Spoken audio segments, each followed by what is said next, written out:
Hello everyone, তোমাদেরকে স্বাগত জানাই আমার নতুন একটি ভিডিওতে।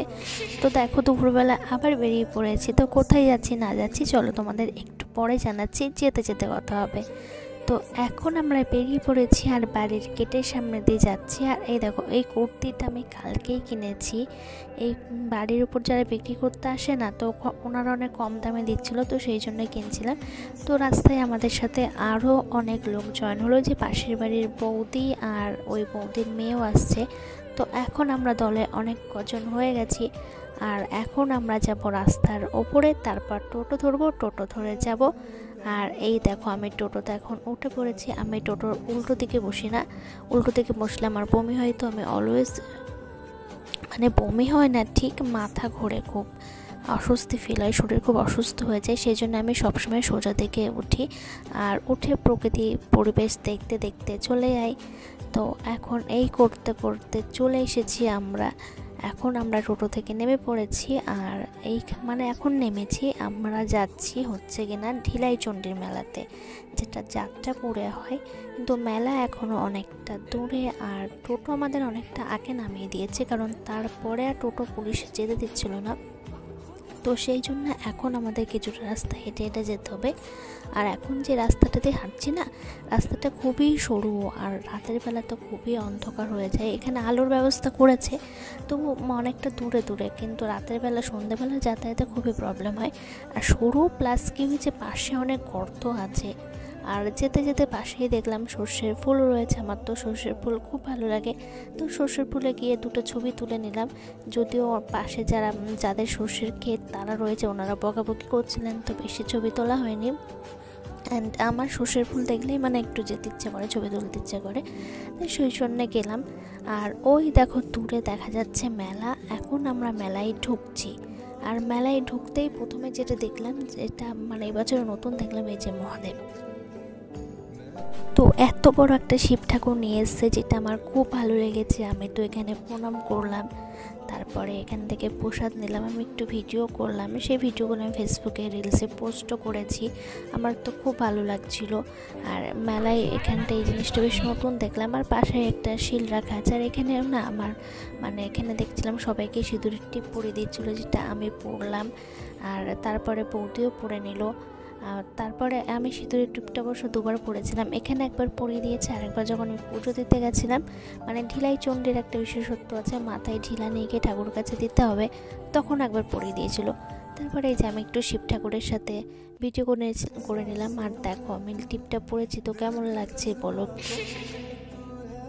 আর এখানে না আমার ফাঁকা মাঠে প্রচণ্ড হাওয়া দিচ্ছিল, আমি ভিডিও করতে পারছিলাম না ঠিক করে। চুল উড়ে যাচ্ছে বারবার, তো চুল ঠিক করবো না, ক্যামেরা ধরবো, এদিকে রোদ্দুর, তো সেই জন্য আরও সমস্যা হচ্ছিল। তো এখন আমরা যাচ্ছি, পুরো মেলাটা ঘুরে দেখবো। আর চলো তোমাদেরকেও দেখাবো মেলায় কী কী বসেছে। আর এটা কিন্তু অনেকটা বড় জায়গা করে হয়, পুরো মাঠ ঘিরে হয়, অনেকটা বড় এলাকা জুড়ে হয়। আর এই যে এখন আমি চলে যাচ্ছি ঢিলা দিতে। আমি মাথায় একটা ঢিলা নিয়েছি। এই ঢিলাটা কি করতে হবে, ওপরে গিয়ে দিতে হবে। ওখানে পুজো দেওয়ার লোক আছে, ঠাকুর মশাই আছেন, যিনি পুজো দিয়ে দেবেন। আর সামনে দেখো এত ভিড়, আমি ঠিক যেতে পারছিলাম না। উপরে একটা ঘন্টাও বেঁধেছিল বাজানোর জন্যে। তো আমি ঢিলটাই সামনের দিকেই দিয়ে দিলাম। সামনের দিকে দেওয়ার পরে আমি ভিতরের দিকে যাই, তারপর ওখান থেকে প্রসাদ দেয়, আমি পুজো দিয়ে চলে আসি। আর এত ভিড় হয়েছে, আমি তো ভেতরে যেতেই পারছিলাম না। অনেক কষ্টে ঠেলে ভেতরে গেলাম, যাটা অনেক কষ্টকর ছিল যদিও।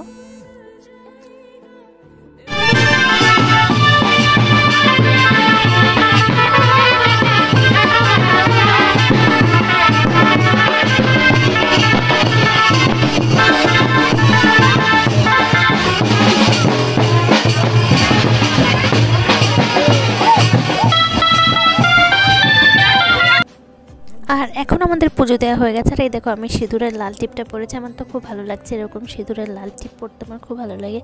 পুজো দেওয়ার পরে পরিয়ে দেয়, মুখটা অনেক সুন্দর সুন্দর লাগে।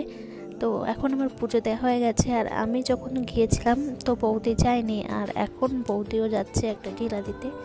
আর আমি ভিডিও করে দিচ্ছিলাম। এই দেখো, এখনও সামনে যথাযথ অনেক ভিড়, তো অনেক কষ্ট করে দিতে হচ্ছে। এই দিন প্রচুর ভিড় হয়েছিল, প্রচুর জায়গা থেকে লোক এসেছিলো সেই জন্যে। আর একটা মতে এটা শনি মঙ্গলবার হয়, তো আমরা গেছিলাম লাস্ট মঙ্গলবার, তো আর একটা শনিবার আছে সেই দিনই লাস্ট হবে। তো সবাই মিলে পুজো দেওয়ার পরে আমাদের প্ল্যান ছিল পুরো মেলাটা একবার ঘুরে দেখবো, যদিও পুরো মেলাটা এখনও দেখা হয়নি। আর এখানে খিচুড়ি রান্না হচ্ছিল। এখানে না শুধু এক জায়গায় খিচুড়ি রান্না হয় এরকম না, মানে এখানে কোনো এক দল রান্না করছে, ওখানে কোনো এক দল রান্না করছে, এরকম করে অনেক ভিড় থাকে। আর এখানে খিচুড়ি রান্না করছিল, এখানে খিচুড়ি তখন খেতে দিচ্ছিল। আর দেখো এত রোদ্দুর না, আমি তাকাতে পারছিলাম না সানগ্লাস ছাড়া। তাছাড়া মাঠের মধ্যে আবার হাওয়া দিচ্ছিল, চুলগুলো উঠছিল, চুলগুলোর অবস্থা যা হয়েছে দেখতেই পাচ্ছ তোমরা। তারপর আমিও বসে যাই একটু খিচুড়ি খেতে। দেখো মাঠের এখানে যদিও গরম, খিচুড়ি বেশি খেতে পাচ্ছিলাম না। আর এখন সানগ্লাসটা পরে নিয়েছি, এত রোদ্দুর না আমি তাকাতেই পারছিলাম না। আর আমি সূর্য সোজাসুজি বসেছিলাম, মানে আমি যেদিকে বসেছিলাম সেদিকেই সূর্য ছিল, তো সেই জন্য আরও প্রবলেম হচ্ছিলো। তারপর একটু খিচুড়ি খেয়ে নিই, আমি যদিও বেশি খেতে পারিনি, এত রোদ্দুর। আর আমি উলের সোয়েটার পরে গেছিলাম, ভেবেছিলাম শীত লাগবে, কিন্তু ওখানে গিয়ে মাঠের মধ্যে রোদ্দুর না, তো সেই জন্য আর এত লোকের ভিড়, সেই জন্য গরমও লাগছিলো। তারপর খাওয়ার পরে মেলার একটা সাইড আমরা দেখেছিলাম, এই সাইডে আরও অনেক কিছু ছিল, অনেক মেলা বসেছিল, আরও অনেক লোকের এইদিকে পুজো ছিল, তো সেই দিকটা দেখা হয়েছিল না। তো হেঁটে হেঁটে এখন সেই দিকে যাচ্ছি দেখার জন্য। দেখো তোমাদের একবার পুরো মাঠটা দেখিয়ে দিই, কত লোক গিয়েছে আর অনেক বড় করে করেছে, ওইদিকে আরও অনেক জায়গায় করেছে।